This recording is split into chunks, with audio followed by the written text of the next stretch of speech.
ایک شخص حضرت علی رضی اللہ تعالیٰ عنہ کی خدمت میں پیش ہوا اور کہنے لگا، یا علی، انسان زندگی میں ذلیل کیوں ہوتا ہے؟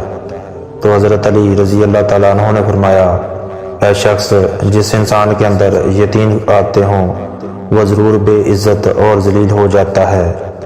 پہلی عادت، جو فضول خرچ کرتا ہو۔ پھر حضرت علی فرمانے لگے، میں نے اللہ پاک کے پیارے رسول محمد صلی اللہ علیہ وآلہ وسلم سے سنا ہے کہ فضول خرچ کرنا شیطان کی صفت ہے۔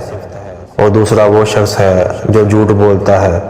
پھر حضرت علی نے فرمایا، میں نے اللہ پاک کے پیارے رسول محمد صلی اللہ علیہ وآلہ وسلم سے سنا ہے کہ جو شخص جھوٹ بولتا ہے وہ اللہ کی مخلوق کے نزدیک دن بدن ذلیل ہو جاتا ہے۔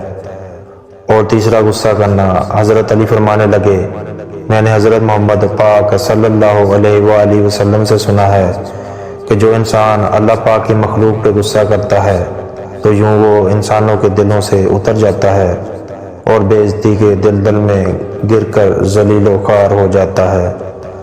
حضرت علی نے فرمایا، میں جنت کے شوق میں عبادت نہیں کرتا، یہ تجارت ہے، اور نہ ہی جہنم کے خوف سے کرتا ہوں کہ یہ غلامی ہے۔ میں صرف اس لیے عبادت کرتا ہوں کہ میرا رب عبادت کے لائق ہے۔ جس طرح چھوٹے چھوٹے سوراخ بند کمرے میں سورج کے طلوع ہونے کا پتہ دیتے ہیں، اسی طرح چھوٹی چھوٹی باتیں انسان کا کردار نمایاں کرتی ہیں۔